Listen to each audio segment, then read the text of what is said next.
шунавандагони азиз, ҳоло хониши адабиро аз рӯи рамани теғи сухан аз китоби бонавои борони бародарон Шарифбек ва ҳокими азиз дар қироати ҳунарманд Абдумумин Шарифӣ шунавед. оғози гуфтори 22.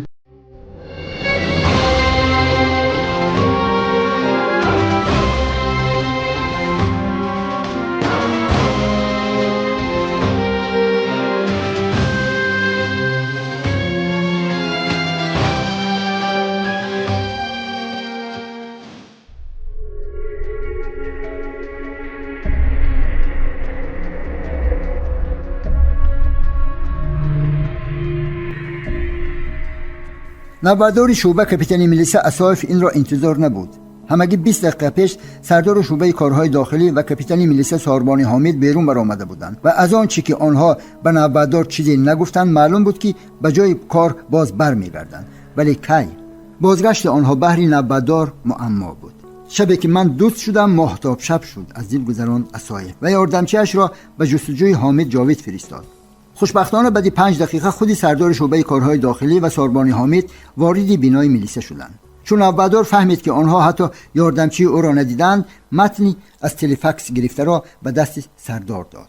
به فکرم عملیات سر شد. متن را از نظر گذرانیده کاغذی در دستش بوده را به ساربانی حامد داده گفت حمید جاوید. به فکر بنده نیز همین خیل است. بعد مطالعه برقیه گفت ساربانی حامد همه اعضایان گروه فوری تفتیشاتی را از روی حادثه کشتار در موضع خشککدره به اتاق کاری من دعوت نمایید. امر نمود سردار شعبه کارهای داخلی به نوبردار و خود همراه ساربانی حامد به اتاق کاریش رفت. شاید صمدوف را هم جیغ زنیم؟ پرسید نوبردار. تنها کارمندان میلیسا را، سخنش را بار دیگر تکرار نمود حمید جاوید. مفتش پروکراتور هم اعضای گروه فوری تفتیشاتی است. برابر وارد اتاق کاری سردار شعبه کارهای داخلی شدن گفت ساربانی حامد.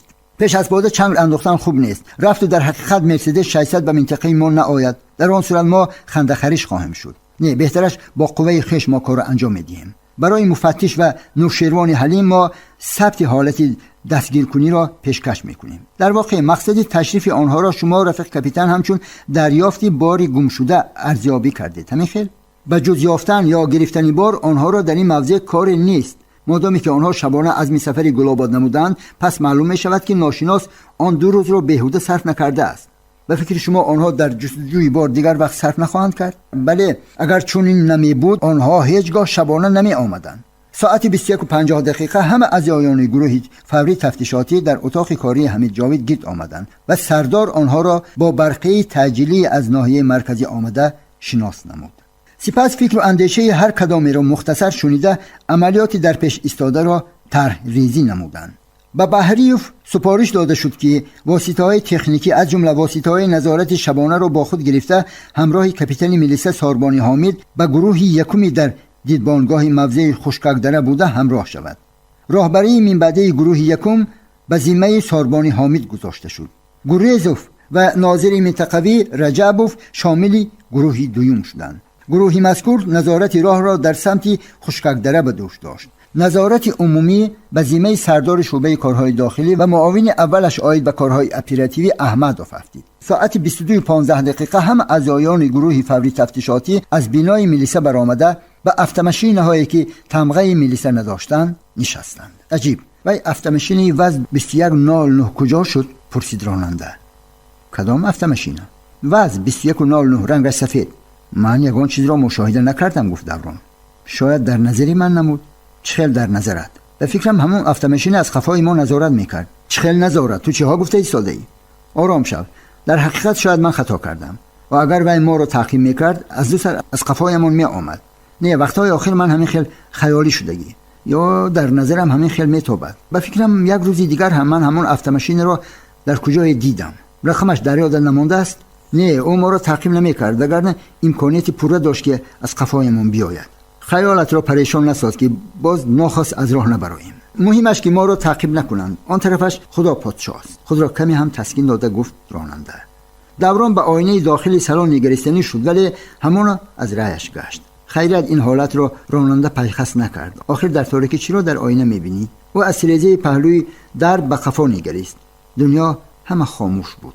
اگر افتمشین هم از قفای آنها می آمد از دو سر روشنایی می داد. شاید یک خوبی سفر شبانه همین باشد. از دل گذران دوران.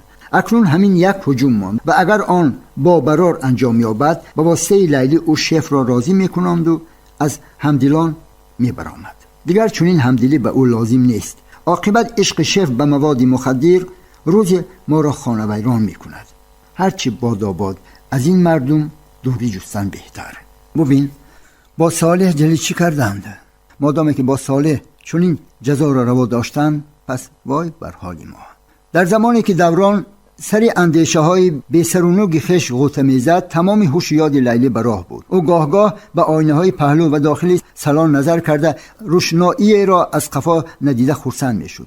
تا خودی در آمدگاهی گلاباد بنگاهی بازرسی اتومبیلی هم نبود و این را لیلی نغز میفهمید و اگر راه هموار و بگردش میشد در بین یک و نیم ساعت به موضع خوشگذره میرسیدند. ولی حالا امکانیت زیاد کردن سرعت را هم نداشت. راههای پرپیچ‌وتاب کوهی قانونهای نانوشته خش را داشتند و همه گونه شتابکاری به فلاکت بردنش ممکن بود. لیلی با همه آهسته حرکت نمودن خش نگاه نکرده و افتمشینی تمغه زیل 130 را که مثل سنبقه در راههای پرپیچ‌وتاب حرکت داشت رسید و به واسطه سیگنال او را برای راه دادنش مجبور کرد. در حالتی که راننده زیل موقع بی‌خوف‌تری را برای از راه برآمدن جستجو داشت، گردآفرید در روشنایی چراغ‌های افتمشینی خش نوشتجاتی پشت زیل را مطالعه نمود. آهسته رو، همیشه رو. شاید این افتمشین 1 ساعت پیش از آنها به راه برآمده باشد ولی آهسته روی هم جا داشت و برابر امکانیت اولین او از پهلوی چپ زیل گذشت. در یکی از گردش‌ها افتمشین ناخواست از پیش آنها برآمد و با روشنایی خش چشم راننده را خیره کرد. روشنایی آن چنان پرقوت بود که لیلی همان پای به ترمز برد. چی شد؟ همان از بین اندیشه‌های خش برون شده پرسید دوران. هیچ غم نه وای. افتمشینی OS 469 بجز چراغک‌های اساسی چراغ علاوگی پهلوی در را هم فروزان نموده است. چی وای عقلش را خورده است مگر؟ ندانم. چرا حرکت نمی‌کنیم؟ مانده شدم. شکوه کرد راننده. گفتم که شب برای برآمدن خوب نیست. اکنون دیر شد. ما از نیست زیادی راه را پیمودیم یا قفا کردم. از راه گشتن خوب نیست. اکنون هرچی باد و پیش رفتن لازم. و پیش باشد به پیش. گویان لیلی باز افتمشین را به حرکت در آورد. لیلی لبی فراموش نکردی؟ چرا؟ ضیافت را. مگر ضیافت را فراموش کردن ممکن است؟ من باشم گمان کردم. گمانی بد چی لازم؟ چون صحت و سلامت از گلاباد برگردیم از سری صبح ترددی بیگاه را بین. رفت و شیف خودت را آمدن نماند چی؟ تو تیاری را بین. من از 2 سر بهانه از شیف جدا شدن را میبینم و شب همراه من میمانی. مینش وابسته با خودت است. دوران این دفعه چیزی نگفت ولی فهمید که لیلی چی مقصد دارد. در حقیقت همین حالت را من باید کیها و اینابت میگرفتم. آخر کدام زن اولین شده اظهار عشق نموده است؟ به هر حال شرم و حیا حسن زن است. چرا خاموش شدی؟ لقمه پرتاف راننده. نسبت به سخنان آبداری خودت اندیشه کردم.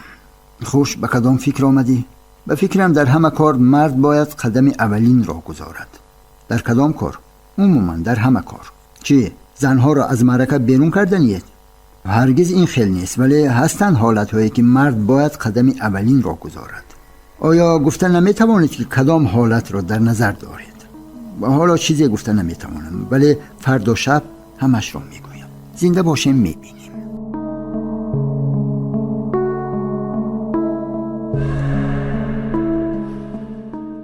ماهی منیر که هنوز نصفی پره نشده بود میلی به غروب رفتن داشت. به هر حال وقتی که ساربانی حامد و بهریف روی راه فرآمدند ماه در آسمان بیکناره شنا داشت. ساربانی حامد به مخابره برآمده از آمدن خیش کارمندان ملیسایی را که در روی خط علاقه تحت رقم 1 یادرس می شدند آگاه ساخت. خود همین لحظه سرجنت ملیسا گریزوف را به استقبالتان میفرستیم خبر داد. 1 خوش رفیق لیسینانتی کلان، عقیده شما نسبت به همین روشنایی ماه چه خیل است؟ روشنایی ماه را من همیشه قدر میکنم. عموما در محله ما آن را چراغ کمبغلان هم مینامند ولی در چنین شب روشنایی به ما خرسندی نمی آورد. ساعت پس ماه هم فرو می رود و تمام خشککدره در زیر ظلمات می ماند. ظلمات را هم قدر میکنم به شرطی که مهمان ها بیایند. امید بر همین می بندیم. و فکرم آن وی هم آمد. کی؟ گولوف. اوی نمی نماید کو؟ صدای قدم‌هایش پیش از خودش رسیدند. گفت ساربان حامد و در همین لحظه از طرفی پشت کسی روی راه فرآمده و طرف آنها حرکت کرد. انا وی آمد، گفت بهریف. سرابی را روی راه دیده. سرجنت میلیسا گولوف خود را معرفی کرد. جوانی در لباس غیر نظامی بوده. خوش به کجا رویم؟ پرسید ساربان حامد. از خفای من راست به دیدبانگاه، گفت گولوف و منتظری جواب نشده خود به راه درآمد. ساربان حامد و بهریف نیز از خفای راه بلد به راه درآمدند. آنها از خفای گولوف از بین علف‌ها راست بالا برآمدند. رفیق سرجنت راهی هموارتری نیست؟ اعتراض کرد بهریف. احتمال باشد، ولی در شب آن را یافتن دشوار. به زمین این راهی که من شما را راه بلدی میکنم راهی نزدیکترین است. بعد 5-6 دقیقه آنها پای بر آستانه دیدبانگاه ماندند که آن ترانشه‌های دوره جنگی را از کینوفیلم‌های سالهای جنگ بزرگ وطنی به یاد می آورد. سردار دیدبانگاه درباره افزای عمومی و نتیجه نظارت 4 روز آخر به ساربان حامد گزارش داد. با سپارش ساربان حامد که اکنون راهبر گروه یکم را به دوش گرفته بود، بهریف به آماده ساختن واسطه‌های تکنیکی پرداخت. ساعت 23:43 دقیقه مرکز به مخابره برآمده از وارد شدن افت-ماشین مرسدس 600 به منطقه گلاباد خبر داد. خوش، خبر مرکز را همتون شنیدید؟ پرسید ساربان حامد. بله، با یک آواز پاسخ دادن نشستگان. رفیق گولوف، بهتر میشد که شما از پهلوی تپه گذشته سمت حرکت افت-ماشین را نظارت میکردید. خوب شده است رفیق کاپیتان، ولی نظارت راه به ذمه گروه دوم گذاشته شده است. در رفت عملیات ما همه یک گروه میشویم و خود را از دیگران جدا نمودن خوب نیست. شما را فهمیدم رفیق کاپیتان. رخصت دهید از پی اجرای سپارشتان شوم. عمل نمایید. لیتنانت کلان بهریف، من موقعی را انتخاب نمایید که از لحظه اول حرکت ناشناس را به نوار گرفته توانید. این کار غیر امکان است، ولی به واسطه اپارات نظارت شبانه موقع حرکت ناشناس و خواجه او را معین کرده می توانیم. دیگر علاج نیست. چی علاج؟ به همینش هم شکر. ما مردم همیشه قناعت پیشه بودیم، هستیم و خواهیم موند. محض همین قناعت پیشگی مردم را از قدم‌های بد باز می‌دارد. از دل گذران بهریف و با آواز شنوا از انجام کار خویش و تیار بودن آنها به اجرای عملیاتی در پیش ایستاده گزارش داد. ساعتی 00:06 دقیقه ماه به غروب رفت و تمام موضوع گلاباد با همه بزرگیش در زیر پرده ظلمات ماند. حتی دیگر چند قدم پیشتر را دیده نمی‌شد. ساعت 00:13 دقیقه گولوف به مخابره برآمده سردار گروه دیدبانگاه یکم را از قرار گرفتن افت-ماشینی که تمغه آن را معین کردن غیر امکان بود در گردشی خشکک دره آگاه ساخت. آماده شوید، عملیات سر شد، خبر داد سردار گروه. بعد 5-6 دقیقه دیگر در پیراهه‌ای که به طرف آنها می آمد روشنایی چون میک در اقیانوس پدیدار گشت. روشنایی تا رفت به طرف آنها نزدیکتر می شد و به واسطه اسباب نظارت شبانه از دیدبانگاه یکم سراب تنهایی را که به واسطه چراغک دستی پرده ظلمات را دریده بحر خویش راه می کشاد معین نمودند. در همین باره یکم به مرکز خبر داده موقع مرکز را درباره حرکت‌های منبعده خویش دانستن خواست. خود را عیان نسازید، نظارت را دوام دهید. شما را فهمیدم. تگمچه مخابره دستی را زیر کرده گفت ساربان حامد. بهریف چشم از اسباب نظارت شبانه نگرفته سمت حرکت ابیکت ناشناس را با آوازی نه چندان بلند ولی شنوا بیان میکرد.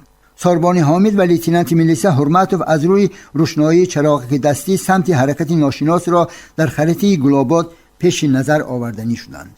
رفیق کاپیتان، با هیجان سخن گفت بهریف و ساربان حامد به طرف بهریف که چند قدم از آنها در درآمدگاه ترانشه‌ای جای اشغال کرده بود حرکت کرد و چشم به اسباب نظارت شبانه برد. ناشناس زیر خرسنگ کلان را تازه می کرد. عجیب، و چی می گفته باشد؟ پرسید بهریف که بسیار میخواست بار دیگر حرکت ناشناس را در این شب تار نظارت نماید. چی می کابد؟ از اسباب چشم نکنده گفت ساربان حامد. صبر و باز صبر. حالا همش معلوم می شود. رفیق کاپیتان، شاید من اسباب را درست‌تر نمایم؟ پرسید بهریف. اسباب به درست نمودن احتیاج ندارد، ولی چون این مردی ناصبور را باری اول میبینم. گویان ساربان حامد جای خود را به بهریف داده خواهش کرد که همه لحظه دیدهش را همانا شهر دهد. ناشناس هنوز زیر سنگ کلان را تازه نموده ایستاده است. به فکرم وی از زیر خرسنگ خلطه را برآورد. کنی گویان ساربان حامد باز به اسباب نظارت شبانه چشم دوخت. ناشناس در حقیقت از زیر خرسنگ خلطه و یا چیزی را به خلطه مانند بیرون آورده بود. نهایت او از جای برخیست و آن خلطه را که به کلوار اسکران مانند بود به کتف گرفت. ساربانی حامد موقع خش به بهریف و بوطیف داده از نتیجه نظارتی به دست آمده به مرکز خبر داد و رخصتی دستگیر نمودنی ناشناس را پرسید. تشویش نکشید، افتماشین را در بنگاه بازرسی دولتی اتومبیلی نگاه می‌داریم. امینم که شما هم بعد 5-6 دقیقه به بنگاه بدعه میرسید. ما تا آمدن شما همین خیل به طور عادی افتماشین را باز می‌داریم. عملیات را باشد یک جای به انجام می‌رسانیم، خبر داد مرکز. ساعت 00:56 دقیقه ناشناس به افتماشین نشست و 1 دقیقه پس افتماشین پرده ظلمات را دریده به سمت شهر حرکت کرد. ساربانی حامد افتماشین آورده‌اش را که در طرف چپ تپه مقابل مانده بود برای روی راه برآمدن رخصت داد. سپس همه یک جایه از پیراهه‌ای که گولف رفته بود به طرف راه اتومبیلگرد حرکت کردند. آنها گولف را همراه خود گرفته روی راه برآمدند و لحظه پس افتماشین ژگولی نزدشان ایستاد. بعد 8 دقیقه ژگولی از قفای مرسدس 600 در بنگاه بدعه باز ایستاد. چون آنها از افتماشین بیرون شدند، زنی را در لباس ماتم دیدند که کارمندان بدعه را باور کنانیدنی میشد که به جنازه رفته ایستاده است. ما سفارش داریم که یگان نمود نقلیات را بعد ساعت 01 شب از بنگاه گذشتن نمانیم. خود را سفید کردنی شده میگفت جوانی نفختی که در لباس سرجنتی میلیسه بود. آخر من به جنازه رفته ایستادم، نخواد نفهمید که جنازه چیست. تا صبح صبر کردن لازم می شود. اکا شما به این کس فهمانید؟ به طرف ساربانی حامد نگریسته گفت او. ما هم خودمان در همین وضع شماییم، پاسخ داد ساربانی حامد. چه شما هم به جنازه؟ نه، ما تا به شهر رفتنیم. خیر یک کمک نمایید اکا. این کس شیر آدم خورده است یا نه؟ با آوازی گرفته به طرف سرجنت میلیسه نگریسته گفت جوان زنی سیاه پوش. در همین وقت افتماشین دیگری که تمغه میلیسه داشت آمده پهلوی مرسدس 600 قرار گرفت و از داخلی آن چند نفر بیرون آمدند. خودش چیگه پرسید مردی که در تن لباس نظامی و سر کتفش 2 ستاره کلان داشت. ما رو گذشتن نمیمانند. از بالای کارمند بدعه شکایت کرد زنی در لباس سیاه بوده. در شب رفتن خطرناک است. میلش افتماشین این کس را از نظر گذرانیده او را سر دهید. خوب شده است. رفیق پتپلکام گویان سرجان به طرف ماشین حرکت کرده امر نمود که راننده باغچ را گشاید. این راگیر ما رو سر ده. آهسته به طرف سرجان نگریسته گفت زن هنگامی که باغچ را میکشاد. این چی؟ معاش 3 ماهه خودت رزقت را پیش پا نزن. گفت زن این خلطه چی دارد؟ نمیدانم، این خلطه من نیست. من آن مرد را که در کابین نشسته است از راه گرفتم. شاید خود آن مرد را پرسیم. وای مردی نظامی پوش کلان شماست. فرقش برای شما چی؟ میفهمی که من به جنازه رفته ایستادم. 100 افسوس که من مرد را از راه گرفتم و اکنون افسوس میخورم. بیا بهترش مرا سر ده. نخواد مرد نسبت زن چونین به تفاوت باشد. انا این راگیر رو مرا سر ده. بهترش این کارا نکنید، خواهش کرد میلیسیانر جوان. خیر گپ زن که در افتماشین یگان چیزی نیست و ما رو سر ده. کوه به کوه نمیرسد و رفت ما روزی واخوریم یکی هایتان رو جبران میکنم. من نمیتوانم دروغ گفتن. میفهمید؟ من دروغ گفتن نمیتوانم. شاید پاره پیشنهاد کردنی مرا نیز به کلانت خبر دهی. تلخ کرده گفت دختر. نه، در این باره دهان نخواهم گشاد. میتوانید آسوده باشید. گویان سرجان امر کرد که راننده در داخل خلطه باغچ چی بودنش را شرح دهد. من نمیدانم، گفتم که این باری من نیست. شما چی مصلحت دارید؟ چرا افتماشین را سر نمیدهید؟ و طرف آنها آمده گفت مردی نظام پوش که سری کتفانش 2 ستاره کلان داشت. اینجا خلطه هست که راننده چی داشتنی آن را نمیداند. عرض کرد سرجانت. در خلطه چیست؟ پرسید مردی نظامی پوش. نمیدانم، با آوازی گرفته گفت دختر. پس چطور بار در باغچ افتماشین شما پیدا شد؟ من از راه نفری را گرفتم و او خلطه‌اش را به باغچ ماند. کنی آن کس در کابینه نباشد صاحب بار را جغ زنید. شما را جغ میزنند. در افتماشین را کشاده آواز داد دختر. چی شما او را نمیشناسید؟ پرسید مردی نظامی پوشی امر دهنده. گفتم که نه، من این کسی را از راه گرفتم. عجب نیست. شما چی گفتنید؟ حیرانم که شما در دوام راه نام همسفرتون را نپرسیدید. به این هم هر دو علم من انتها ندارد. اگر ضرور نمیشد من هیچگاه در این نصف شب به راه نمی برآمدم. شما را میفهمم، ولی شما هم باید فهمید. با یک ملایمه گفت مرد نظامی پوش و از شخصی در داخل افتماشین بوده خواهش کرد که تیزتر برآید و وقتی خانم را نگیرد. ناشناس از افتماشین بیرون آمد. مرحمت به این طرف گذرید، گفت مردی نظامی پوش و چون مسافر در پیش باغچ کشاده افتماشین راست شد، مصاحبش به او سوال داد که آیا خلطه‌ای در داخل باغچ بوده از آن اوست؟ از من. گویید که در داخلش چیست؟ نمیدانم. آن را نفری به من داد و گفت که تا شهر برم. نام و نسب صاحب خلطه. من او را میشناسم ولی به راستی نام و نسبش را نمیدانم. باری مردی ناشناس رو گرفتن خوب نیست. شما رو فهمیدم. افسوس که ما آدمان بی‌سواد سری وقت در این باره فکر نکردیم. شما یا فقط خودت؟ من خودم. پس تصدیق میکنی که راننده را نمیشناسی. باری اول این کس را دیدم. خدا عمر فرزندانش را دراز کند که مرا روی راه دیده автомашинаш را منع کرد. آیا راضی هستید که خلطه را کشاییم؟ بهتر میشد که شما خودتان آن را میکشادید. بار گفتم که از آن دیگر کس شاید به ما گذشت نمایید. ما الک یک بار برخلاف نظامنامه به شما گذشت کردیم. چخیل گذشت کی؟ لحظه پیشتر. انا خانم خودشان میدونند. من امر کردم که автомашин را از نظر گذرانیده آن را سر دهند. از خرد گناه و از بزرگ گذشت گفتند. الها به مراد دلتان برسید. دولت فرزندان را بینید. تیسر ما را سر دهید. سرجان، بله رفیق پاسپالکوونیک، 2 نفر شخصی خالص را جغ زنید. خلطه را کشاده میبینیم و سپس автомашин را سر میدهیم. به این نمیشود؟ پرسید مردی مسافر. نمیشود. طلبات همین. مادامی که شما خودتان خلطه آوردهتان را کشاده نخواستید، ما خودمان در حضور خالصان میکشیم تا که به شما گپ نرسد. آها، این خودش چی گپ؟ خلطه‌های سلفنی را که هر کدام قریب نیم کیلوگرمی خاکه سفیدی به آرد مانند داشتند، از داخل خلطه کلام برآورده گفت حمید جاوید. لعنتیه، ببین مرا چطور فریب داده است. به آدرس مردی بار فرستاده بارانی لعنت را روانه کرده گفت مسافر. از روی شما شده من هم آه کشیده گفت دختری در تن پیراهنی سیاه داشته. ببخش، آخر اگر من میفهمیدم که در داخل خلطه چنین بار هست هرگز آن را نمیگرفتم. اکنون چیکار میکنیم؟ نمیدونم، همش به خوجین وابسته. بزرگان دلی بزرگ دارند، برای همین خداوند هم آنها را دوست داشته و چنین مقام‌ها برداشته است. شاید بار را گیرند و ما را جواب دهند. مگر به امانت خیانت کردن خوب است؟ تلخ کرده گفت حمید جاوید. تمام گفت و شنید سردار میلیسا را با راننده و مسافر لیتنانت کلان بهریف که او نیز در لباس غیر نظامی بود به نوار اپرات ثانی گرفت. در حضور خالصان باری در خلطه بوده را در ترازو برکشیده شده سند مانده شد.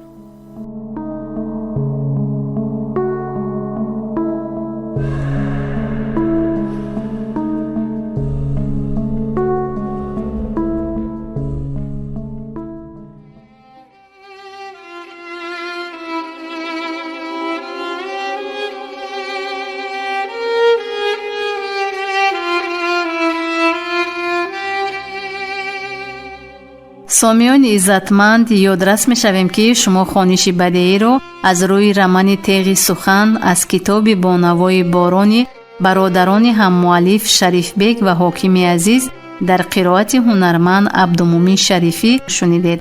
در تهیه گفتار سهم گذاشتند کارگردان مغفرت ناصر و محرر لطفیه قربانова.